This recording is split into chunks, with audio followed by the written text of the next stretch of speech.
Thank you, Dr. Callender. At this time, we will open the floor to questions directed to UH and Memorial Hermann leadership. We kindly ask media members to use the microphone provided and identify their name and affiliation prior to asking their questions.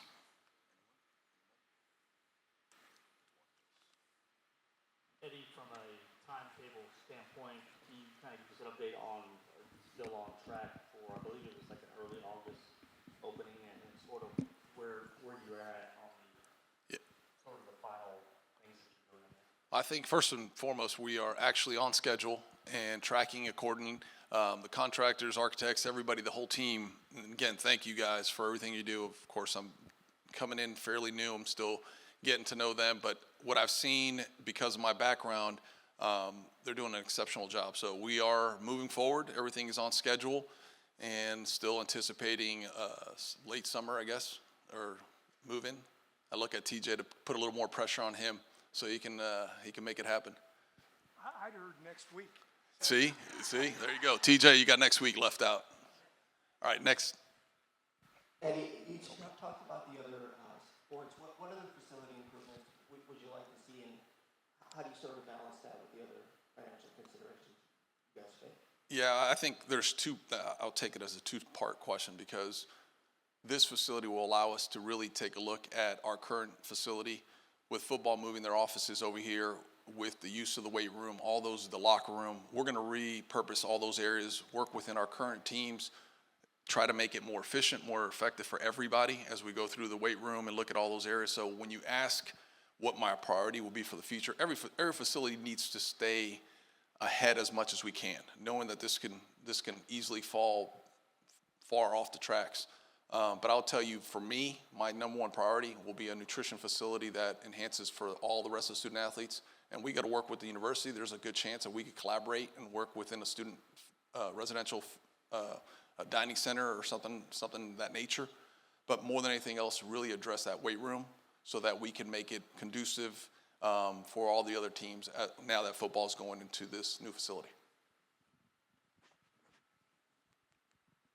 Anyone? This is it.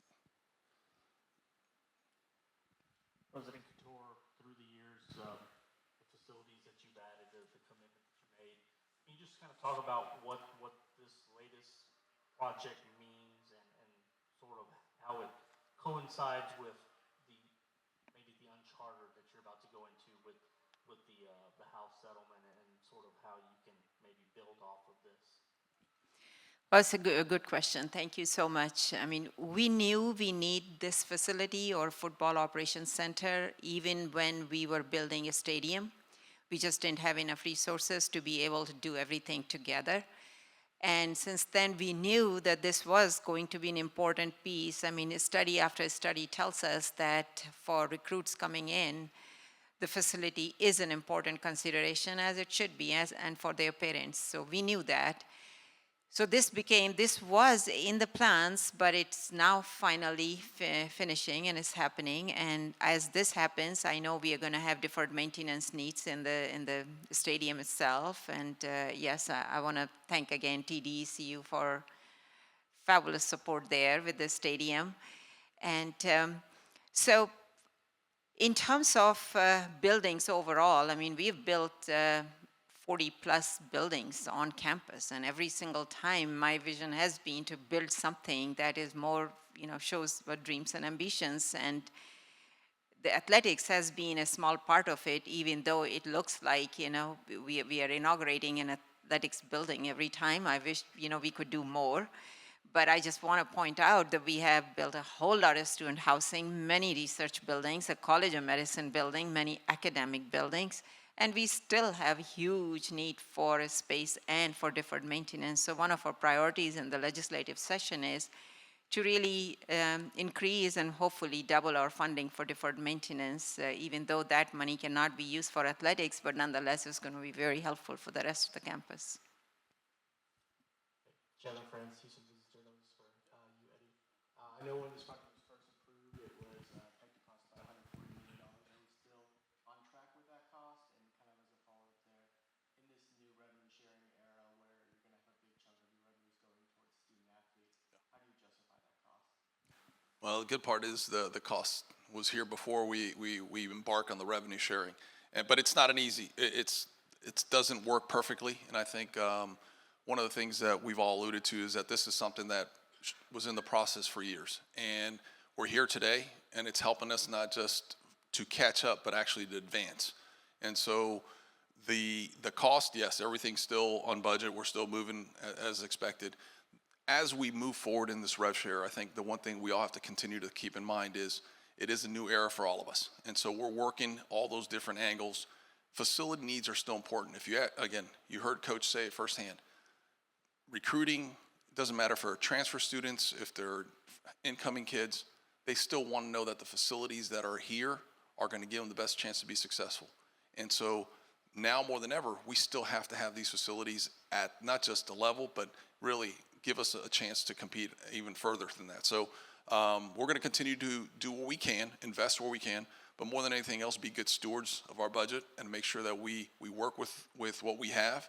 We find ways to generate new revenue, which we are doing already today, and more than anything else, work with try to create new partnerships. This is a great example of a wonderful partnership between Memorial Hermann, we have TDCU, we have others that have really stepped up to become great partners of ours. We got to continue to do more.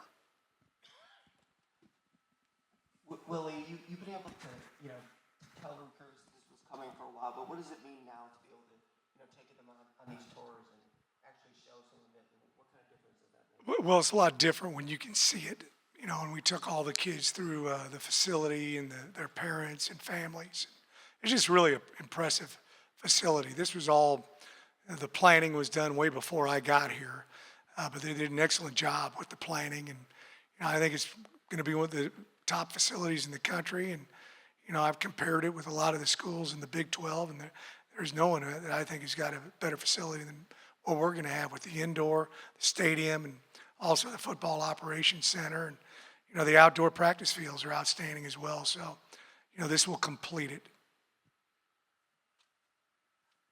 Dr. Couture, I'd like to tie in this with just a general question about what did you learn from maybe the years leading up to getting into the Big 12, and now that you're in, sort of what commitment is needed there financially to be competitive and to be on par with some of your peers in the conference? Right. It was very clear before we were in Big 12 that you can't beg your way into the big league. You got to earn your way. And in order to earn your way, you first got to make investments. And I'm very grateful to the faculty and staff here who have been, coming along all this time. And we have made investment from the university.